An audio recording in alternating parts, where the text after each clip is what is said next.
I watched my beloved Gothic revival home burn to ashes while my HOA neighbor, Victoria Grant, smugly sipped her coffee, thinking she had finally won our war. Little did she know, I am a federal judge with the power to dismantle everything she built. But how far would she push me before I revealed my true identity? Comment below where you're watching from. The morning started like any other, with me sipping coffee on my grandmother's century-old porch swing, watching the sunrise paint the sky pink over my Gothic revival home's deep blue trim. That was when I saw her, Victoria Grant, power walking toward my mailbox, clutching an envelope as if it were made of gold. I had seen that determined look before, during the exclusive neighborhood meetings she hosted at her renovated mansion next door. My stomach tightened as she dropped the envelope into my mailbox, then lingered to take photos of my front yard with her phone. My grandmother's roses were in full bloom, their wild beauty in stark contrast to Victoria's perfectly trimmed boxwood hedges. I knew she hated every unruly petal. The envelope contained what she called an exciting opportunity, a formal invitation to join their newly formed HOA, complete with a glossy brochure displaying identical beige houses with matching mailboxes. The membership fee was $5,000, with monthly dues of $350. But that wasn't what made my hands shake. It was the mandatory property modification list attached. Remove all non-approved paint colors, including my grandmother's beloved blue trim. Replace the heritage rose garden with pre-approved vegetation, and take down the antique wind chimes that had sung me to sleep every night since childhood. Through my window, I watched Victoria walk next door, phone pressed to her ear.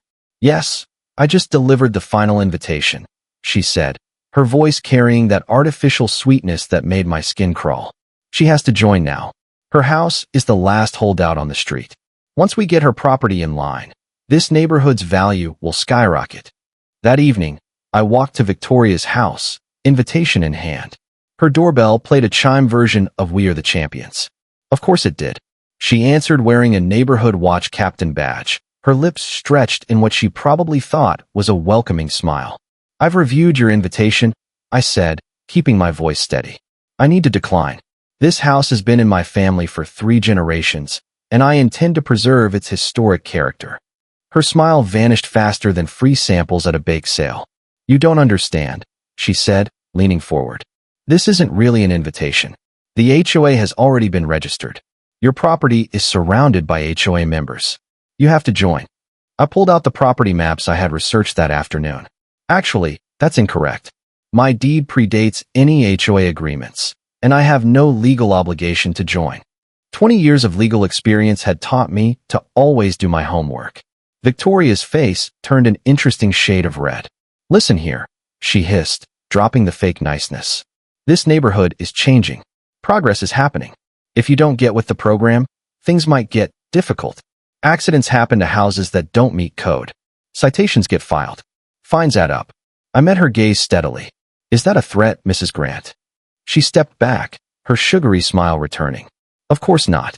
I'm just concerned about your property values and safety. Old houses like yours can be so unpredictable, electrical problems, structural issues. It would be terrible if something happened because you refuse to modernize." Behind her, I noticed her husband, Mark Grant, watching through their window, phone in hand. Something about his stance made me uneasy.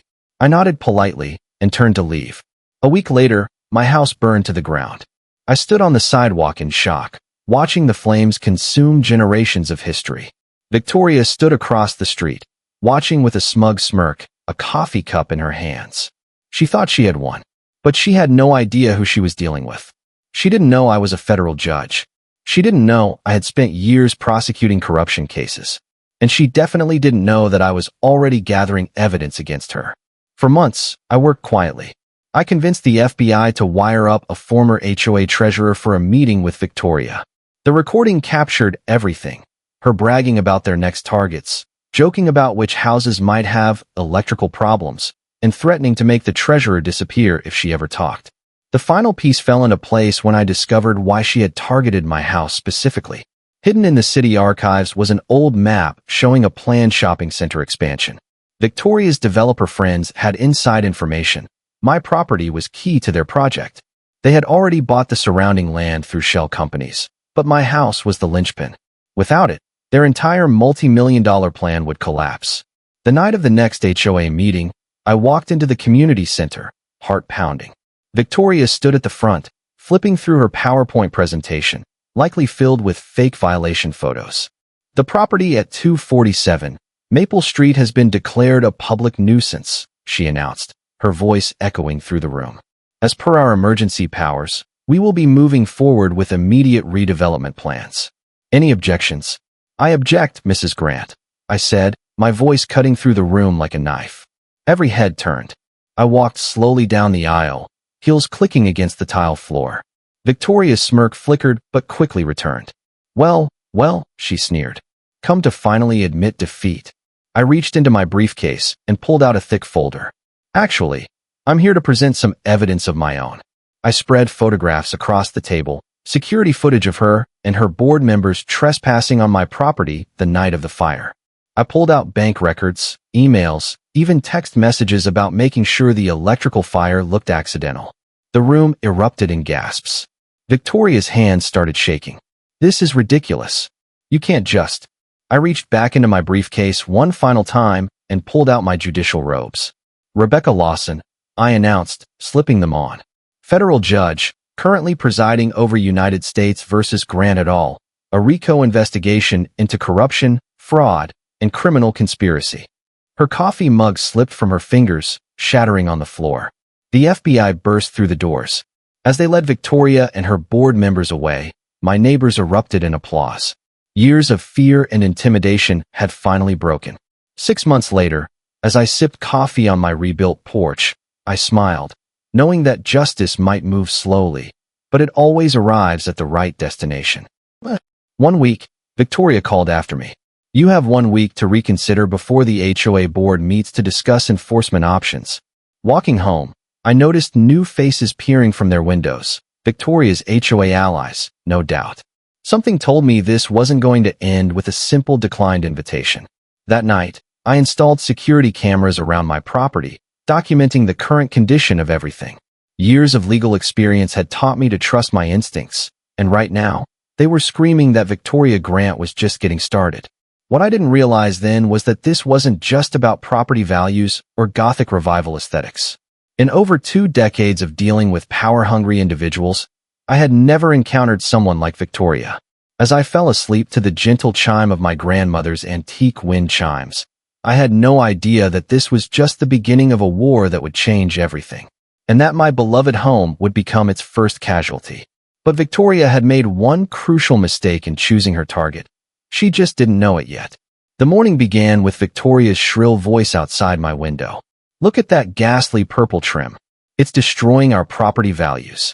I peeked through my curtains to find her leading a group of HOA members on what they called their morning inspection. My heart sank as I watched them snap photos of every inch of my grandmother's beloved home. I tried to enjoy my coffee on the porch, but their whispers carried across the lawn. Did you see those ancient wind chimes? They're not HOA approved. And those roses? They're 3 inches taller than regulation. Every day brought new complaints, each one more ridiculous than the last. They started leaving warning letters, bright orange notices taped to my door, listing violations that hadn't existed before their HOA. My grandmother's cherished rose garden had suddenly become a neighborhood nuisance. The authentic Gothic revival purple trim, once admired by tourists, had become their primary target. One Tuesday morning, I caught Victoria measuring my grass with a ruler. 11.5 inches, she announced triumphantly to her sidekick, Barbara, who furiously scribbled in a notebook. That's 3.5 inches over code. I walked out calmly, coffee in hand. You're trespassing on private property, I stated firmly, keeping my profession a secret for now. Victoria just smirked and took another photo. The harassment got more creative. They scheduled landscapers to show up at precisely 7 a.m. on Saturdays, ensuring their equipment was loudest near my bedroom window. Anonymous complaints to code enforcement became a weekly event, but each time, I calmly presented my home's historic status documentation, watching Victoria fume from her front porch. Then they turned to psychological warfare. Victoria organized HOA meetings right in her driveway, directly outside my home office. I listened as they discussed how certain homes were ruining the neighborhood's reputation and how some properties needed to be dealt with for the greater good. My security cameras caught them testing my patience. They let their dogs use my yard as a bathroom and then acted shocked when I confronted them with video evidence. "Oh, my precious Bentley would never." Victoria gasped, clutching her pearls, while her massive golden doodle left yet another unwelcome gift on my lawn. The breaking point came during their annual block party. I wasn't invited, of course, but I could hear Victoria loudly discussing plans to revitalize the neighborhood. "Some older properties," she announced, glancing toward my house, "just don't fit our community vision anymore." That's when I noticed people taking photos of my home's foundation, whispering about structural concerns. I stayed calm, documenting everything. Each letter, every photo, all the anonymous complaints. I filed them meticulously, preparing for what I knew was coming. When they installed blindingly bright security lights aimed directly at my bedroom windows, I added light pollution complaints to my growing case file. My grandmother had taught me well, never start a fight, but always be ready to finish one. I watched as Victoria Grant's group grew bolder, their confidence swelling with each petty victory. But I knew timing would be everything. That night, as I reviewed my security footage, I caught something disturbing. 2 HOA board members lingering around my property line markers, whispering about easement regulations. I recognized that look. They were planning something bigger. But what they didn't know was that I'd spent my career dealing with people who thought they were above the law. As I turned off my porch light, watching Victoria's group huddle in her driveway, I wondered how long I should wait before showing them exactly who they were messing with. I never expected to find Victoria and 2 other HOA board members skulking around my property at midnight. But there they were, illuminated by my kitchen light, as I got up for a glass of water. My heart stopped when I saw the chemical sprayers in their hands, pointed directly at my grandmother's century-old rose garden. "What do you think you're doing?" I called out from my porch, phone already recording. Victoria jumped but quickly regained her composure, that fake smile spreading across her face like poison. "Oh, we're just helping eliminate these invasive species," she said sweetly, continuing to spray my roses. "The HOA has strict rules about non-native plants. If you just join us, we could handle these issues properly." I walked closer, blood boiling but voice steady. "Those aren't invasive species, Victoria. They're heritage Gothic revival roses, planted by my grandmother in 1960. I have the original documentation and Gardening Society registration." The other board members shifted uncomfortably, but Victoria stood her ground. "Well, someone complained about the smell," she sniffed, adjusting her designer pajamas. "And these thorns are a safety hazard for children walking by. On my private property, behind my fence." I challenged, switching on my security lights. "The property line is clearly marked, and you're trespassing." That's when Mark Grant, Victoria's husband, stepped forward from the shadows. As a retired lieutenant, he thought he could intimidate anyone. Now, let's not throw around accusations," he said smoothly. "We're just trying to maintain neighborhood standards. Nobody wants to live next to a jungle." I noticed Mrs. Whitaker, my elderly neighbor across the street, peeking through her curtains. She had been bullied into joining the HOA last month after similar late-night visits. Her beautiful rock garden had been replaced with Victoria-approved, generic shrubs within days. The next morning, my roses were dead. Their once vibrant petals had turned black and withered. But Victoria had made a crucial mistake. She had unknowingly revealed the HOA's pattern of targeting specific homeowners. I spent my lunch break at the county records office, discovering that every house that initially refused to join the HOA had experienced mysterious accidents or code violations until they sold. That afternoon, I installed high-definition security cameras, hiding them carefully among my remaining plants. That evening, Victoria paraded potential buyers past my property. "Of course, this eyesore will be dealt with soon," she announced loudly. "We have ways of handling difficult residents." The following week brought an endless stream of harassment. My mailbox was knocked over 3 times. Anonymous complaints were filed about noise on days I wasn't even home. Code enforcement officers appeared daily, finding nothing but returning anyway. My garbage bins disappeared, only to be found later in violation of HOA rules. I documented everything meticulously, building my case quietly. But Victoria's group grew even bolder. They started hosting HOA meetings in front of my house, pointing out every perceived flaw to potential new residents. "This property is driving down home values," Victoria would declare, waving her designer handbag for emphasis. "But don't worry, it won't be a problem much longer." The final straw came when I caught them tampering with my historic fence posts, carefully loosening them while pretending to measure the sidewalk.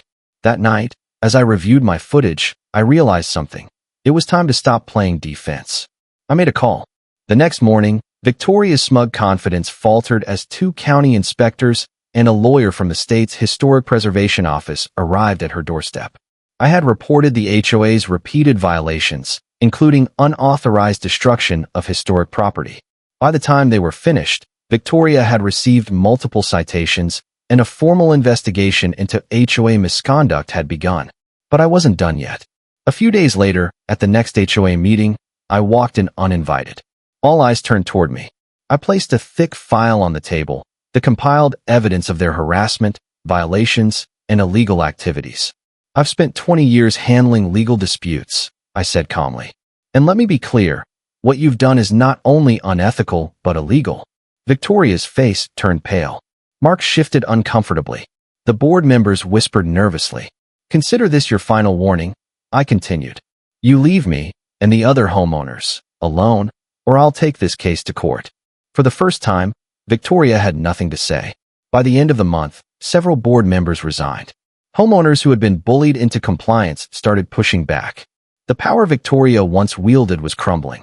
And as I sat on my porch one evening, sipping coffee while the wind chimes sang softly in the breeze, I knew that this war wasn't just about a house. It was about standing up to those who thought they could control everything. Victoria had underestimated me. She wouldn't make that mistake again. Security cameras caught Victoria instructing her minions. "Once these posts fail inspection, she'll have to replace the whole fence with our approved model. That'll cost her thousands, unless she joins the HOA, of course." That night, as I reviewed the footage, I noticed something strange. The HOA's inspection team always included someone taking photos of my electrical boxes, gas lines, and other utilities. They were methodically documenting every potential vulnerability of my home. But why? The pieces were starting to come together, and the picture they formed sent a chill down my spine. I knew I needed to act fast, but I couldn't reveal my hand too soon. What I didn't know then was that Victoria had already set in motion a plan that would change everything, a plan that would bring all my worst fears blazing to life. My hands trembled as I held up the morning paper, reading the headline about how I had just sentenced a corrupt CO to prison. The courtroom was dead silent when my clerk, Emily, burst through the doors, her face ghost white. "Your Honor, your house, it's on fire." Those 5 words made my blood run cold. I threw off my black robes and raced down the courthouse steps, my heart pounding against my chest. 15 minutes, that's all it took to drive home, but it felt like forever. I could see the black smoke rising from 3 blocks away, and my stomach turned to ice. The intricate Gothic trim my grandmother had lovingly restored was now being devoured by angry orange flames. As I screeched to a halt in front of my burning home, firefighters were already battling the inferno. The heat hit me like a wall, and I could hear the ancient wooden beams groaning under the assault of the flames. Everything my family had built over 3 generations was disappearing before my eyes. Through my tears, I spotted Victoria standing in her driveway in her designer yoga pants, sipping her overpriced coffee like she was watching a morning talk show. Her perfectly styled blonde hair gleamed in the sunlight as she chatted with other HOA board members. They weren't even trying to hide their satisfaction, whispering and pointing at different parts of my burning home. Fire Chief Martinez approached me, his face grim. "Ma'am, it looks like an electrical fire. These old houses, their wiring can be dangerous." But I knew better. Just yesterday, I'd had my annual electrical inspection. Everything was up to code, just like always. I had made sure of it after Victoria's threats about unsafe historic properties at the last town meeting. My security cameras. The thought hit me like lightning. I pulled out my phone, hands shaking as I tried to access the footage. The screen was blank. The cameras had mysteriously stopped recording at 3 a.m., exactly 4 hours before the fire started. This was no coincidence. As I watched my home burn, memories flashed through my mind. Learning to bake cookies in that kitchen with Grandma, celebrating my law school graduation in the garden, my first day as a judge. All going up in smoke because I wouldn't bow to Victoria's demands to join her precious HOA. Through the crowd of onlookers, I spotted two familiar faces, Mark Grant and Mike Peters, both HOA board members, trying to blend in with the growing crowd of neighbors. But their shoes caught my eye, the same distinctive work boots I had seen on my security footage last week when my rose bushes were vandalized. Now they were covered in what looked like fresh mud, or was it ash? Victoria strutted over, her face a mask of fake concern. "Oh, this is just terrible. If only you had joined our HOA. We have such strict safety requirements. But you were so stubborn about keeping things historic." She emphasized the last word like it was something filthy, taking another slow sip of her coffee. I bit my tongue until I tasted blood. Not yet. I couldn't reveal my hand yet. Instead, I watched as she pulled out her phone, quickly typing something.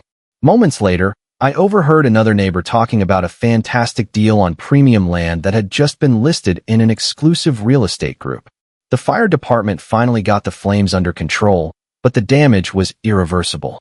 My home, my sanctuary, was a smoldering ruin. As I stood there, breathing in the acrid scent of wet ash and burnt wood, I made a silent promise. Victoria thought she had won, but she had made one fatal mistake. She underestimated me. The next morning, I took a trip to the county records office. What I found there confirmed my worst suspicions. Every house that had initially refused to join the HOA had experienced accidents, mysterious fires, sudden code violations, vandalism, until they sold. Victoria and her HOA weren't just a nuisance. They were running a calculated scheme to force people out and flip properties for massive profits. That night, I installed brand new security cameras, hidden this time. I contacted a private investigator and reached out to local journalists, carefully sharing my findings. If Victoria wanted a war, she had just gotten one. And this time, I wouldn't be fighting alone. I watched from my car as Victoria hosted a private meeting with Grant and Associates Development, the company she conveniently co-owned. It wasn't just about power. This was a real estate racket, and I finally had the proof. As I recorded every detail, I knew one thing for certain. Victoria's reign over Hawthorne Ridge was about to come to a fiery end. The fire was finally under control, but the damage was irreversible. The grand Gothic Revival windows were shattered, the intricate hand-carved porch railings reduced to charred fragments, and the roof had partially collapsed. Over a century of history, gone in just a few hours. As I stood there, watching the last wisps of smoke curl into the morning sky, I made a decision. Victoria thought she had won, thought she had broken me, but she had just made the biggest mistake of her life. I pulled out my phone and made 3 calls, one to my friend at the FBI, another to my contact at the state attorney's office, and the last to a private investigator I trusted.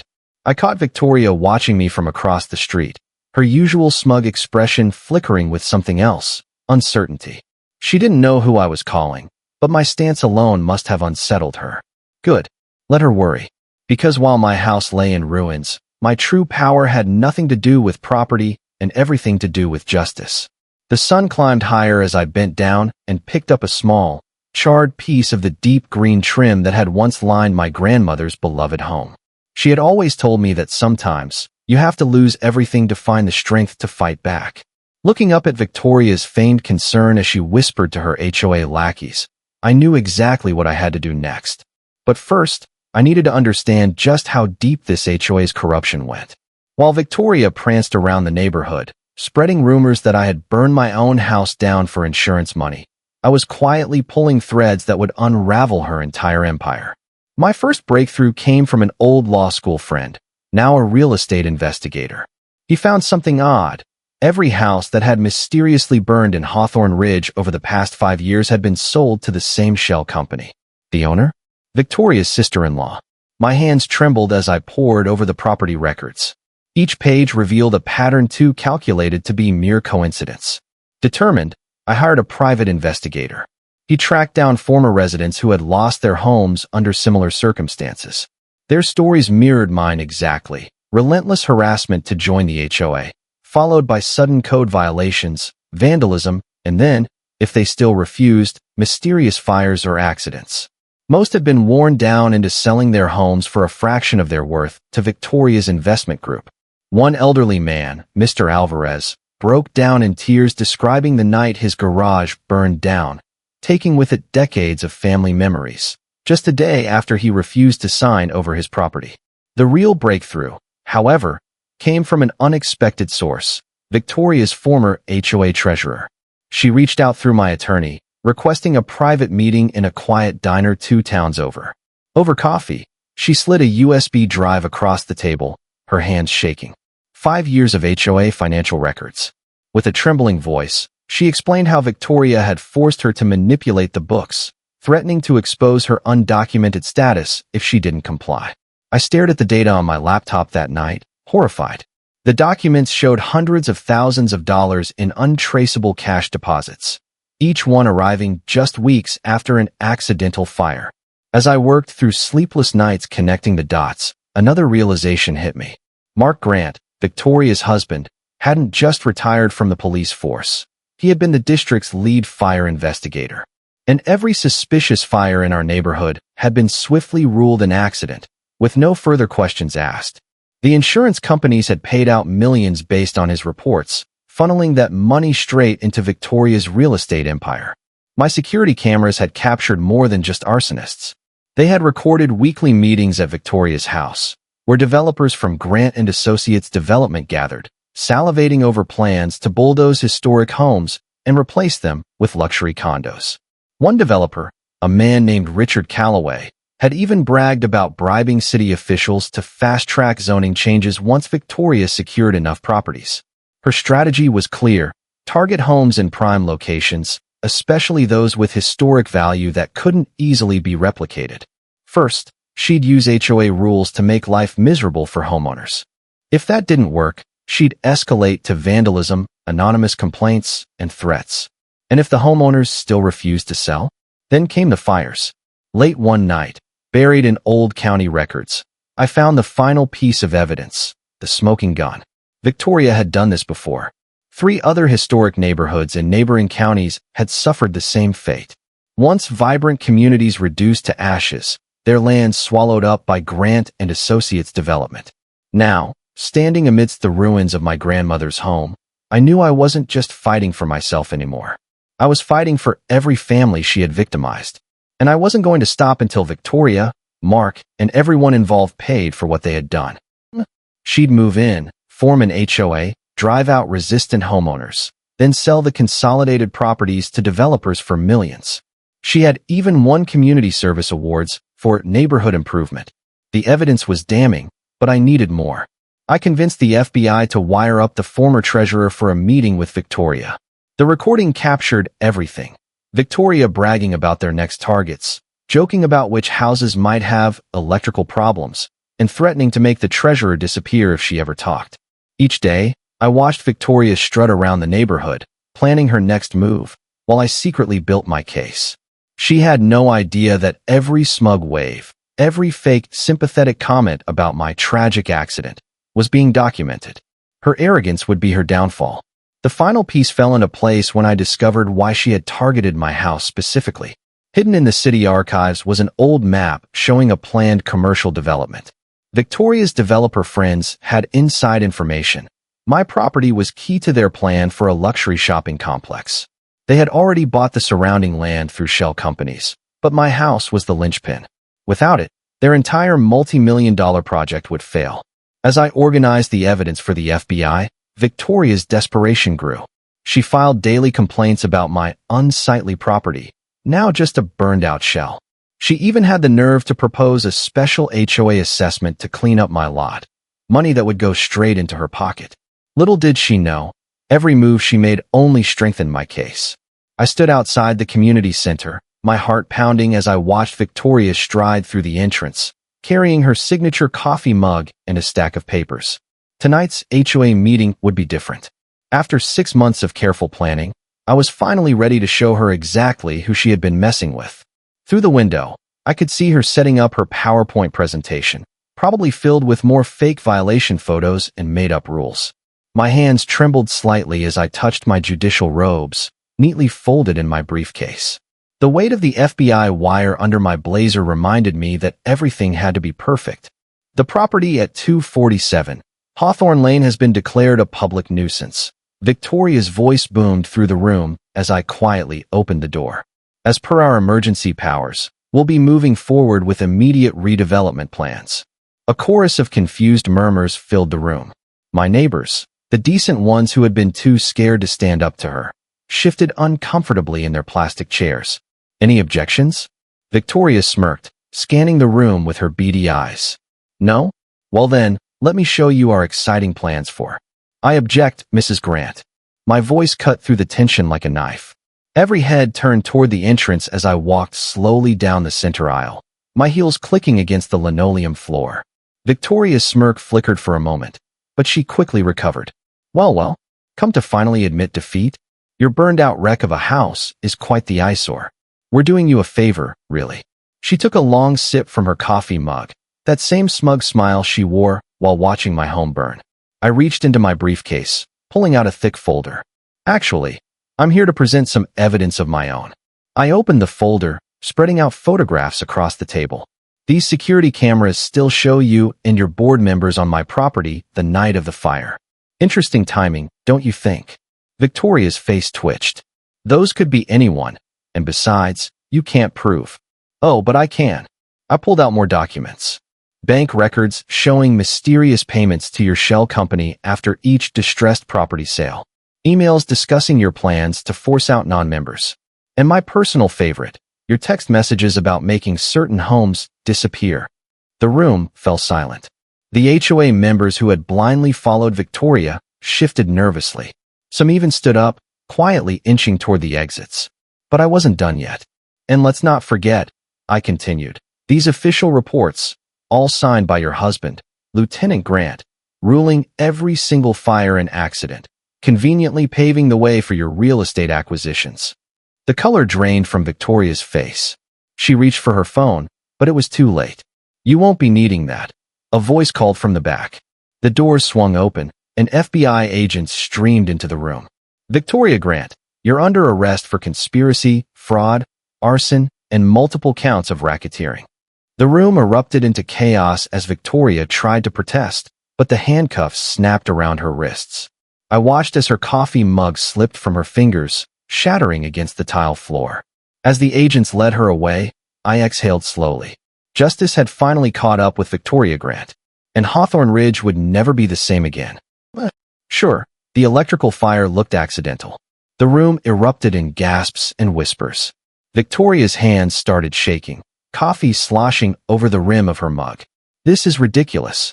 You can't just come in here with these wild accusations. I'll sue you for defamation. That was my cue. I reached back into my briefcase one final time, pulling out my judicial robes. The silk fabric unfurled dramatically as I slipped them on. Federal Judge Rebecca Lawson, I announced, watching the blood drain from Victoria's face. Currently presiding over case number 2025, CR 142, United States versus Grant et al., a RICO investigation into corruption, fraud, and criminal conspiracy. Her coffee mug slipped from her fingers, shattering on the floor.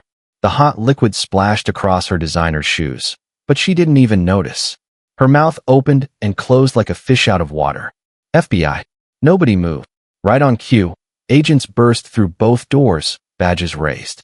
Mark Grant, the retired lieutenant who had buried all those police reports, tried to make a break for the emergency exit. He didn't make it 3 steps before being tackled to the ground.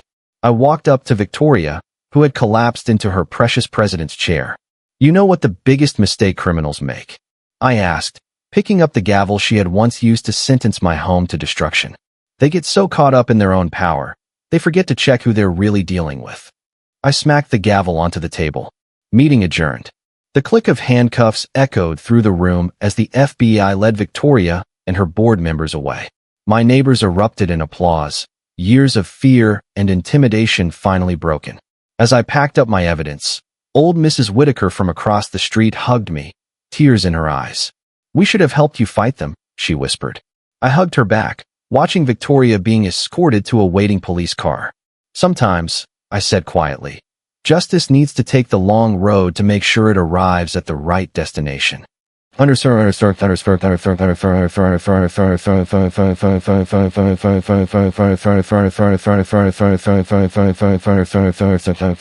Underscore, underscore, underscore, underscore, underscore. The morning of the trial felt different. I stood in front of my bathroom mirror, straightening my judge's robe, thinking about how Victoria had laughed when my house burned. Now, she wasn't laughing anymore. The courtroom was packed with neighbors, reporters, and victims from other neighborhoods who had come forward after seeing our story on the news. Victoria walked in, wearing an expensive suit instead of her usual yoga pants, but her face turned ghost white when she saw me sitting at the bench. I'll never forget how she grabbed her lawyer's arm and whispered, "That's her, the one whose house we burned." Her lawyer dropped his pen. The evidence we presented was shocking. Our investigation had uncovered 15 other houses that mysteriously caught fire after refusing to join Victoria's HOA. The pattern was always the same: harassment, vandalism, then fire. They bought the burned properties for pennies through a shell company owned by Victoria's sister-in-law. They had already made millions. We played the security footage from my cameras. The whole courtroom gasped as they watched Victoria and her HOA friends spreading gasoline around my grandmother's rose bushes at 2 a.m. Victoria kept shaking her head, mouthing no, as her own voice came through the speakers. Once it burns, she'll have to sell. But the real surprise came when Mark Grant, her husband, turned against her. He had kept quiet out of loyalty, but seeing the overwhelming evidence broke him. He told everything: how they planned it all, how they picked their targets, how they bribed local officials to look the other way.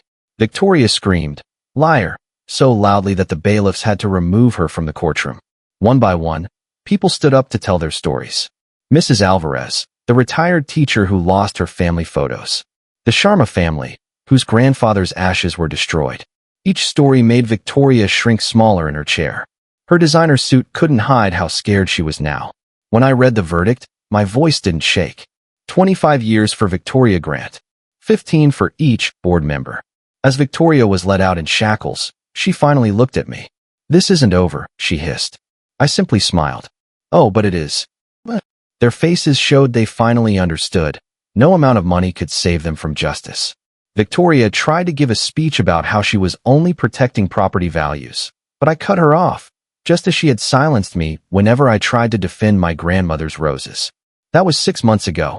Today, I stand in front of my newly rebuilt Gothic revival home, watching the construction workers put the final touches on the purple trim, exactly the way Grandma had painted it. The rose garden is coming back to life, with cuttings from the one surviving bush. Victoria's former home was sold to pay restitution to her victims, and now, a wonderful immigrant family lives there. Their children laugh and play in the yard where Victoria once stood, clipboard in hand, documenting my so-called violations. Our neighborhood has changed. The fear is gone. In its place, we have a true community, not an HOA, but a Real neighborhood association that helps each other. We host block parties in my garden, where everyone brings food and shares stories. Yesterday, Mrs. Alvarez brought her famous empanadas, smiling as she showed me family photos that her daughter had painstakingly restored from damaged albums. The Sharmas now host our monthly meetings in their spacious backyard, where we discuss real improvements, not ways to harass homeowners. The local news recently did a follow-up story on how Hawthorne Ridge transformed from a place Victoria terrorized into a thriving, supportive community. When they interviewed my neighbors, they spoke not just of the battle we fought, but of the strength we built in its aftermath. I keep Victoria's coffee cup on my desk at the courthouse, the one she dropped when she realized who I was. It serves as a reminder that justice, though sometimes slow, always arrives. Each morning, I sip my own coffee in my rose garden, watching the sun rise through my perfectly restored, purple-trimmed windows. And I know now, with absolute certainty, that sometimes the best revenge is simply rebuilding something more beautiful than what was destroyed. Standing against corruption, a lesson in resilience. Life often tests us in unexpected ways, especially when those in power abuse their authority. The story of Victoria and the corrupt HOA serves as a powerful reminder that silence in the face of injustice only allows misconduct to thrive. The protagonist, despite losing everything, refused to be intimidated. Instead, she meticulously gathered evidence, exposed the truth, and held the guilty accountable. This teaches us an invaluable lesson. Documentation, persistence, and knowledge are our greatest weapons against corruption. No matter how powerful someone appears, no one is above the law. It also highlights the importance of community. When people come together, they can break the grip of those who abuse power for personal gain. For older adults, this story is a call to never underestimate their own influence. Experience, wisdom, and resilience can dismantle even the most deeply rooted corruption. Whether it's an unjust HOA, fraudulent schemes, or workplace discrimination, standing up for what is right not only protects oneself, but also paves the way for a fairer future. Injustice wins only if we allow it. The key is to remain vigilant, stay informed, and never let fear silence the truth.